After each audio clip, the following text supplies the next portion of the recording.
l'eau pour nourrir nos concitoyens. Puisque l'eau est la vie, ne la gaspillons pas. Constructeur des ouvrages hydrauliques pour le compte de l'État du Sénégal, la SONES invite les consommateurs à inclure l'économie d'eau dans les pratiques quotidiennes.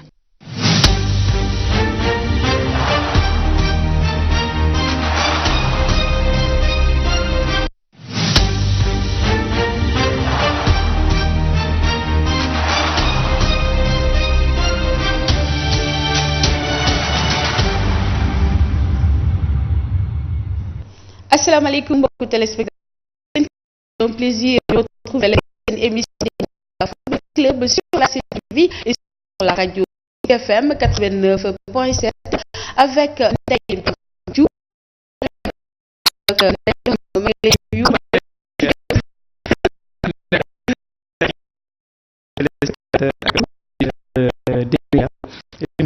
Également Karim mi bokal plateau bi ñu également yow et puis di wax massa cion billaay sonn nañ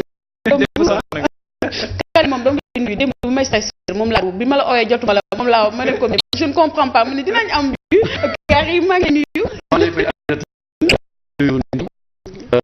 nuyu waa Sen TV ainsi que téléspectateurs Sénégal yëpp di la jaajëfal vraiment ci sa émission bi.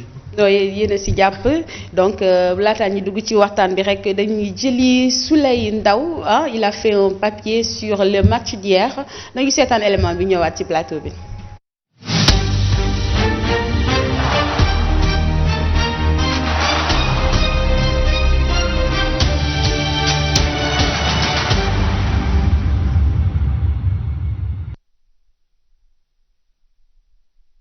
Le Sénégal a souffert mais sera en 8e au terme d'un match au cours duquel ils auront longtemps étalé leur manque de réalisme avec notamment un penalty manqué par Sadio Mané. Les Lions de la Teranga se sont malgré tout nettement imposés face au Kenya 3-0, un résultat qui assure la 2e place de la poule aux hommes d'Aliou Cissé, comme s'ils condamnent quasiment le Kenyan à qui il faudra un petit miracle pour décrocher une place qualificative parmi les meilleurs 3e. Dans l'autre match de la soirée dans le groupe C, l'Algérie, déjà qualifiée avant la rencontre, a déroulé avec ses remplacements contre la Tanzanie 3-0 face à une équipe du Kenya qui a un nul aurait suffi pour se qualifier parmi les meilleurs 3e après la défaite de l'Afrique du Sud face au Maroc 1-0 et qui s'est montrée très accrocheuse. Le Sénégal a assuré l'essentiel car si le score ne peut être considéré comme flatteur, tant les Sénégalais se sont montrés supérieurs face au Kenya, il ne reflète pas les difficultés rencontrées par les Lions de la Teranga qui, encore une fois, ont connu toutes les peines du monde pour concrétiser leurs occasions. Souley Ndaw, merci à vous. Ndeye Ndom, donc on a tous regardé le match du Sénégal avec un plaisir parce que dem nañ sax ba gagné, mais vu ce qui s'est passé hier avec prestation de l'équipe nationale est-ce qu'on peut dire que les Lions se sont remis de leur choc suite à la défaite contre l'Algérie? Waaw Aminata, man damay jàpp ne c'est déjà positif pour le moral parce que bi ñu dajeek Algérie coow li metti woon na. Vraiment le doute s'était installé dans la tête des gens et te bu ñu gisee également ni ñu abordé match bi ak public bi ni ñu doon xaare match bi avec beaucoup de scepticisme, donc loolu mooy wane ne vraiment il y avait le doute dans la tête des gens et tey résultat bi je crois que dindi na doute boobu. C'est bon pour le moral. Une équipe favorite ñu koy séentu mu def accident de parcours pour reprendre les termes de l'entraîneur. War a jël li nga xam ne moom mooy qualification ci dernier match bi loolu bu defee résultat bu mel nii c'est rassurant d'autant plus que joueurs yi mën nañu wax ne ñoom ñëpp ils ont revu leur copie même boo leen jëlee individuellement ku nekk tu t'es beaucoup amélioré ci sa prestation et bu ñu xoolee globalement li nga xam ne moom la ñu doon joytu ci match bi contre Algérie, il y a une amélioration dans le collectif, il y a une amélioration dans le jeu parce que gis nañu ay phase de jeu yu intéressant ci li nga xam ne moom la équipe bi moom la Aliou Cissé indi démb parce que loolu wàllu entraîneur bi la encore une fois. Donc gis nañu Sénégal boo xam ne ñaari visage la indi première période bi c'était difficile, tout le monde était stressé, loolu mën nañ ko teg également ci pression bi. donte ne boo xoolee xale yi li ñu doon def dañu yàkkamtoon dugal bi pour se libérer parce que et puis gis nañ ne Kenya ci première période bi le Kenya a beaucoup résisté Le Kenya a beaucoup résisté, ils ont fait un bloc bas qui a beaucoup gêné l'évolution du jeu des Sénégalais ndax gis nañ ne ku mel ni dinañ ci ñëw plus en détail ku mel ni Saliou Ciss ça l'a beaucoup fatigué donc pour ñu génn bal bi c'était assez problématique et on a vu quelques déchets ci notamment au niveau du milieu fi nga xam ne fa la football bi fa le jeu sénégalais di asseoir gis nañ fa quelques déchets surtout ci première période bi mais ils sont revenus et moi ce que je note surtout c'est le mental. Voilà. Encore une fois. Voilà. C'est le mental. Parce que gis naa benn action boo xam ne ba Coupe d'Afrique bi commencé ba léegi gisuma ko ci équipe nationale du Sénégal muy joueurs yi regroupé wu ñoom ñëpp taxaw et quand ils l'ont fait au retour des vestiaires on a vu ce que cela a donné ñoom ñëpp dañu daje def front central apparemment je ne sais pas si c'est lui qui l'a initié mais c'est lui qu'on a vu sur l'action après on a vu le capitaine Cheikhou Kouyaté mu wax ak joueurs yi ba ñoom ñëpp ñu yuux donc loolu dafa am lu muy def ci équipe am na geste yoo xam ne peut-être joueurs yi ñoo jël décision yi et ça on avait demandé doon nañ ko joytu également que les joueurs prennent leurs responsabilités gis nañ ne c'est vraiment très différent du match contre l'Algérie sur tous les plans, sur le plan jeu, sur le plan animation du jeu, sur le plan mental. Et ça, c'est positif pour une équipe qui se qualifie et donc qui va en huitième de finale. C'est rassurant, même s'il y a amélioré, équipe toujours day amélioré, mais déjà je pense que loolu mën nañ ko jël déjà comme quelque chose de très positif et puis gën a encourager xale yi ñu ak coach bi bien sûr ñu gën ñu indil peut-être une copie beaucoup plus propre face à une équipe qui a un cran supérieur pour les huitièmes de finale l'Ouganda donte na ma Kenya s'orienté wuñu seen jeu mais ñoom ñoo gën a tranchant ci seen jeu dinañ ci ñëw ci kanam. D'accord loolu dinañ si ñëwaat Karim seetaan nañ match bi léegi démb bi nga xoolee match Sénégal contre Kenya lan moo ci changé exactement par rapport ak match bu ñu amoon fii ak Algérie ba ñu gagné woon ñu 1-0. Il faut dire que Sénégalais yi on les a réarmés moralement ndaxte soo xoolee seen comportement démb dafay wane ne ñii yëpp nañ leen ba ñu fees ci match bi nag bi mu commencé. gis nañ ne amoon nañu tuuti problème bi moo nekkoon teel a dugal but bi parce que ils étaient tétanisés par le fait que l'équipe ne marque pas de but dañuy raté lu bëri te ak défaite bi am contre Algérie coow li bëri yaakaar bi xaw a wàññeeku ci peuple bi mu nekkoon sas ci seen kaw ba tax na ñu yàkkamti woon but bi lool waaye nag li waral bii bi teelul woon ñëw aussi gis nañ ko ndaxte Kenyans yi dañu amoon taxawaay bu baax lool parce que dañuy wax ne football pour nga def ko foog nga am espace l'espace favorable au jeu mais su fekkee amuloo espace le jeu ça devient difficile loolu la Kenyans yi indi taxawaay boo xamante ne bi bloc bu suufee boo xamante ne bi amul benn espace bu ñu bàyyil Sénégalais yi fees nag bu baax ci digg terrain bi erreur bi ñu doon def tuuti rek mooy dañ doon jéemee percer Kenyans yi à partir du milieu de terrain alors que foofu ñoom ñoo ñu fa ëppoon les rares fois yu ñu fa jéem a jaar c'était voué à l'échec mais xam naa ne gosses yi étant conscient que le danger se trouve au milieu de terrain parce que mënuñu fa jaar ñu obligé jaar sur les côtés voilà la solution. Mais aussi on a remarqué que l'équipe nationale du Sénégal a raté beaucoup de buts. Oui c'est-à-dire que équipe nationale ba léegi mu ngi raté ay buts même mu ngi am ay occasions. Quand une équipe se crée des occasions baax na mu ngi ci yoonu def liggéey bu baax bon parce que soo amul occasion ça veut dire que li nga joué baaxul te démb gis nañ Sénégal indi beneen mandarga ci football c'est-à-dire jeu de position. bi nga xamante ne moo ñu manqué woon. contre Algérie waaw loolu ñëw na démb ba ak dégg nga une bonne circulation du ballon beaucoup de mouvement mais surtout un jeu de déséquilibre mooy jaar sur un côté pour passer sur l'autre côté soo leen xoolee sur le but sénégalais c'est parti sur le flanc gauche ak Saliou Ciss kooku xam nañ ses qualités quand l'équipe attaque parce que c'est un ancien excentré reconverti en latéral gauche donc moom dafay du dépayser par rapport aux actions offensives yi nga xam ne ñu koy développer sur son côté ba boo xoolee pénalité bi foofu la ñëwee. Voilà mais en tout cas en somme Sénégalais yi kontaan nañu parce que li ñu doon xaar mooy gagner naka mais en tout cas gagner lañ doon wax. mais gagner parfois dañuy ne nii on a gagné pour gagner mais est-ce que gagner bi nu mu match bi nu mu tëddee noonu est-ce que yëpp jaax na yoon. en kay jaaxle woon nañu parce que la ñu wan la woon ca njëlbeen ga moo dal woon xel waaye Kenyans yi xamoon nañ ne bëri bukki ak mbaam la yàgg dañ leen di gagné parce que ñoo leen xaw a ëpp doole nag.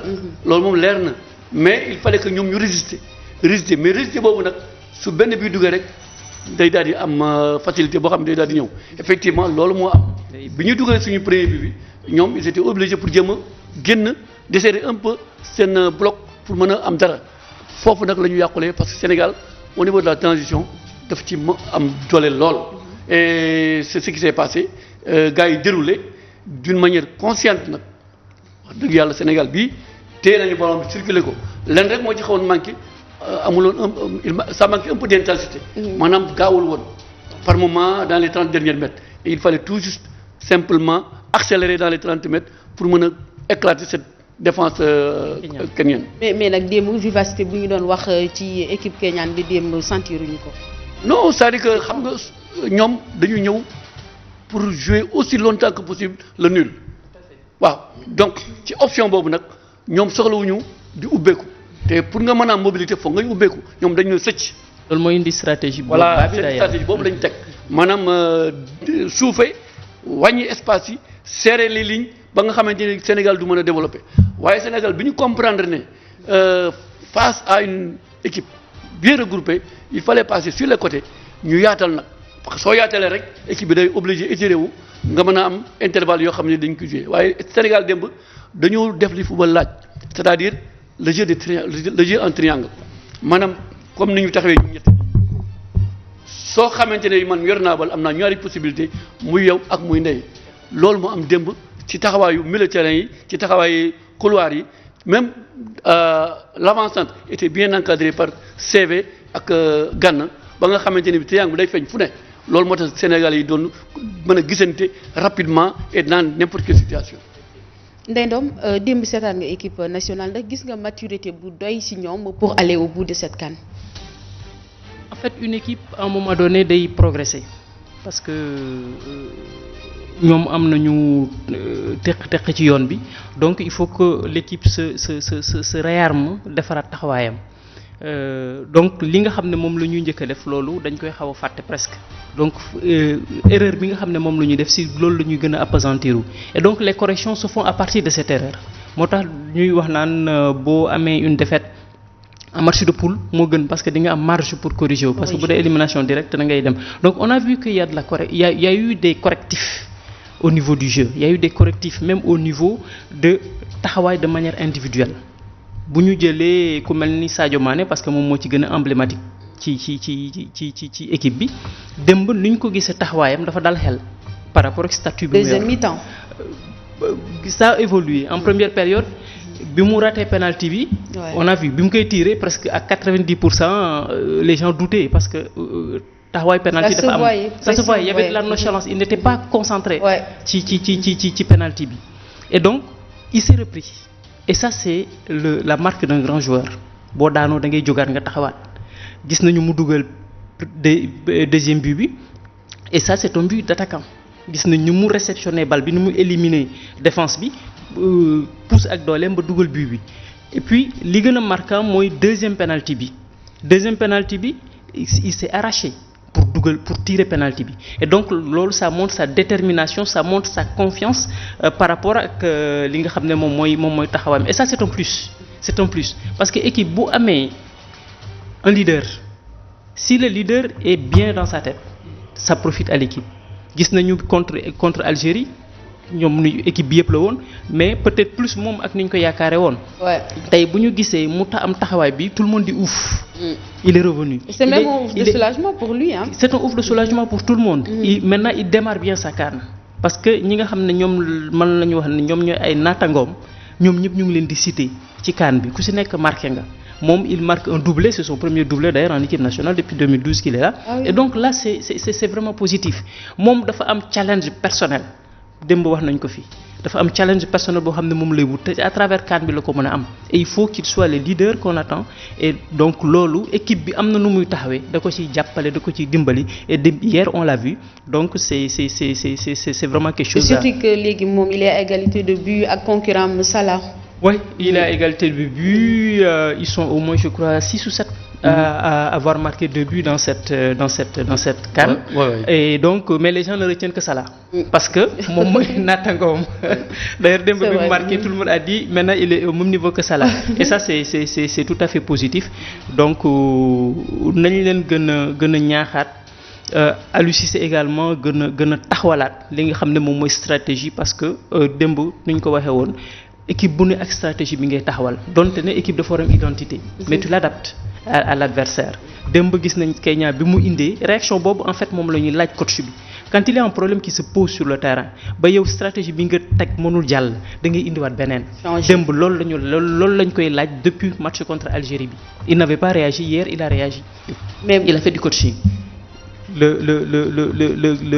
Les Kenyans avaient fait un bloc bas boo xam ne dafa bloqué woon au début on a vu que équipe bi da doon sëlax bal yi et ça a beaucoup fatigué les milieux de terrain parce que dañu doon daw rek mais après ils ont posé le jeu ils sont passés par les flancs et on a vu parce que on a des arrières latéraux yoo xam ne ils ont un apport offensif conséquent dans le jeu et donc bi ñu commencé utiliser couloir yi c'est la ñu gis bunt et puis c'est la ñu éclaté li nga xam ne moom mooy bloc Kenya bi donc loolu la ñuy laaj Aliou Cissé loolu mooy rôle am n'importe quel coach bu problème amee da ngay taxaw nga résoudre que loolu lañ ko laaj il l'a fait hier et on demande encore à ce que mu taxaw ci loolu davantage si yeneen match yi ñëw et bu ko defee joueurs yi seen bopp dinañ am fitu ut ay solutions sur le terrain. mais moom mu ngi wax ni ki liggéey boo gisee mu yomb ci moom parce que joueurs yi franchement ils étaient lucides ndax yow gis nga lucidité boobu ci joueurs. Il y a eu du réalisme. S'il y avait pas ce réalisme bon peut-être match bi ni mu demee parce que dem nañ ba presque heure de jeu bi jàll à la 63e 62e je crois la ñu marqué premier but bi donc loolu ça montre que l'équipe est restée concentrée. def nañ 1 heure de jeu boo xam ne ñu ngi def ay tentatives muy jàll et puis les Kenyans répondaient parce que ils ont fait des tentatives yoo xam ne ça pouvait faire mal à l'équipe nationale du Sénégal donc c'est cette concentration maximum qu'on demande à l'équipe du Sénégal sur toute la durée du match parce que c'est important donc équipe bu taxawee day concentré du bàyyi dara du bàyyi benn faille donte ne dina am parfois des erreurs mais concentration boobu mooy tax dinañ am couverture dinañ ko mën a rattraper et donc c'est un tout de manière globale. Karim nan nga gisee emplacement Sadio Mané démb ku la naa vu presque ci compartiment G yëpp démb. Sadio démb wane na ni moom moo fi ne parce que ci taxawaayam ak réaction nga koy xamee parce que bi nga xamante ni bii raté na penalty bi am deuxième penalty bi dafa dem foqati ballon bi. wane ne bal maa koy dóor te dama koy dugal. waaw loolu aussi lu am solo la te it beneen bi mooy dugal na 2 buts jot sal parce que ñoom ñaar am nañ loo xam ne moom la ñuy xëccoo fi mu toll nii muy le ballon d'or africain. alors donc ça fait du bien Sadio am ñaari buts mais Sadio ci boppam wane na ne fi mu nekk nii pare na. wane na ne fi mu nekk nii li nit ñi doon xaar ci moom mu ngi ci ndaxte. jëm na yóbbu équipe bi quoi. avec sa personnalité.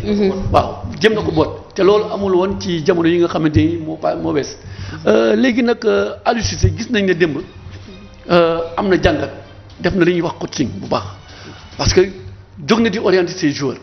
jóg na xool xam ne fii yoon wi mënul nekk ci digg terrain mais ci pegg bi la couloir et gos yi joué wuñu d'une manière spontanée sur les couloirs. parce que loolu c'est des consignes yoo xamante ni moom la entraîneur bi joxe pour ñoom ñu mën fa jaar exploiter situation bi dégg nga pour le but mën a am et ça s'est bien passé am na également beneen muy le jeu de position. bu baax am na démb. te loolu tant que ñu ngi koy am daañu nekk une équipe redoutable ndaxte les actions bien préparées à partir de la défense su xasee ba deuxième liaison bi am entre milieu attaque rek dafay am. lu ñuy wax l'action significative muy la dernière passe ou bien le geste final le tir mais au début y avait pas de solution défense bi téye ballon bi di wut attaquant yi di wut mbay ña c'était voué à l'échec Koulibaly 3 ou 4 fois tentative jëm na ko def bali dem ci touche bi ainsi que voilà mais par la suite ci lañ doon def jonction défense milieu relation bu njëkk boobu tant que ñu ngi koy def muy baax ballon bi day yegg parce que circuit bi dafay daal di leer nañ. on a vu Aliou Ndiaye qui a été très bon dans le milieu, il a fait un gros match. Gros match. Récupérer beaucoup de ballons mais également avec un jeu juste. Également beaucoup d'engagement. CV également qui a eu une bonne présence ci match bi. mais nan ngeen ban appréciation nga am ci changement Aliou Cissé yi mooy 3 changements yu def ci 11 de départ mi. mais appréciation c'est positif.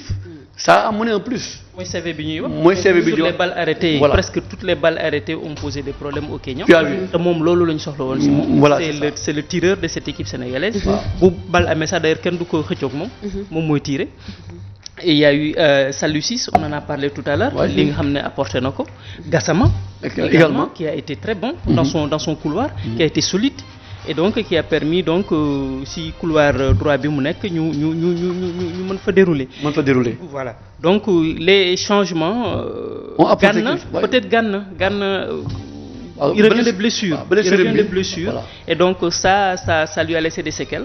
Et donc mais il a été quand même présent. Ouais, Peut-être en voilà. dessous de ce qu'il a fait contre la Tanzanie, mais il a quand même été présent et peut-être que essoufflement boobu ça explique un peu le fait qu'il n'a pas terminé le match et que Aliou Cissé l'a sorti certainement pour le réserver pour le prochain match. Mais CV aussi, on disait qu'il n'était pas loin de la performance de l'homme du match.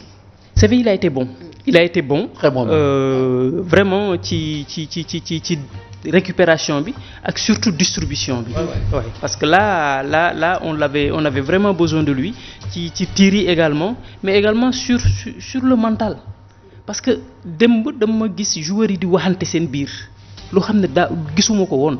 Surtout match contre Algérie dafa mel ni xale yi dañu muuma woon. Alors que match day toll foo xam ne joueurs yi dañuy waxante seen biir loolu mooy régler problème bi. Positionnement yi erreur yi ngay def ainsi de suite. Et hier on a vraiment vu de l'engagement, de la détermination chez ces garçons et compétition bu mel nii loolu c'est un argument boo xam ne day décanter match. Et hier vraiment c'était ça. ñoom ñëpp bu ñu leen doon noté ku nekk tu aurais eu la moyenne. Peut-être Ismaïla Sarr. Ouais, mais CV aussi il a imposé son rythme quand même. Qui a été CV également. Tout comme Pape Alioune Ndiaye. Donc vraiment moi c'est les 3 hommes en plus de Sadio Mané qui a été élu homme du match. C'est les 4 yoo xam ne vraiment ils ont été très présents. Mais c'est vrai Ndeye parce que football qui gagne la bataille du milieu gagne le match. Et on a été bon dans l'entrejeu.